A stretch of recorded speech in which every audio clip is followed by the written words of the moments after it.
আজকে আমি রান্না করব গরুর মাংস। আমি এখানে কড়াইটা বসালাম। এখন আমি তেল দিয়ে দিতেছি।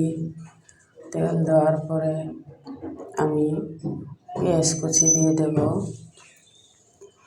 পেঁয়াজ কুচি দিয়ে দিলাম। এখন পেঁয়াজ কুচি দিতেছি, দেখবেন। এবারে নেড়ে নিলাম,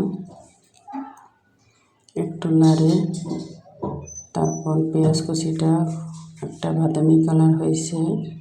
এখন আমি তেজপাতা দেব, দারচিনি, এলাচি, তেজপাতা আমি তিনটাই দিয়ে ফেলেছি। এবার পরিমাণ মতো আমি একটু রসুন দেব।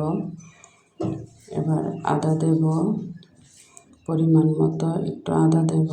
আমি এখানে 1 কেজি ওজনের মাংস, গরুর মাংস রান্না করব।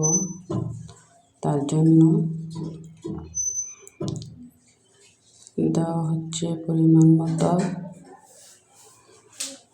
আমি এখন 1 চামচ মরিচ দিয়ে দিতেছি। আমার মরিচটা খুব ঝাল, তবুও আমি একটু ঝাল বেশি খাই। এখন হলুদ দিতেছি।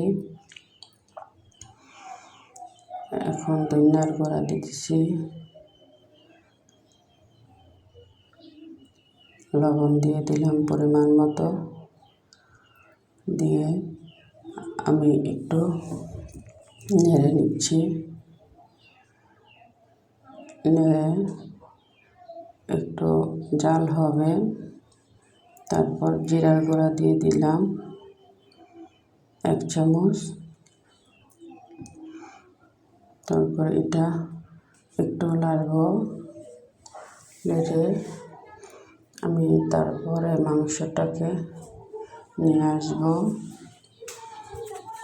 মাংসটা দিয়ে দেব। মাংসটা এখন আমি দিয়ে দিলাম, পুরোটা মাংস দিয়ে দিলাম। কড়াইটা তো খুব বড়, এই কারণে মাংসটা অল্প দেখা যাচ্ছে। মাংসটা একটু নেড়ে নিলাম।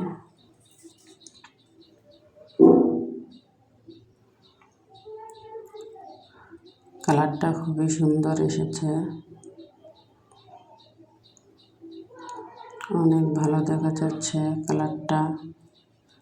ভিডিওটা দেখবেন, পুরোটা ভালো লাগবে। বিশেষ করে প্রবাসীদের জন্য ছোট্ট এই উপহার রান্নার। দেখেন কালারটা খুব সুন্দর এসেছে, অনেকটা ভালো কালারটা। আমার রান্না শেষ হয়ে গেছে। যদি ভালো লাগে কমেন্ট করবেন, আর না ভালো লাগলে করবেন না কমেন্ট।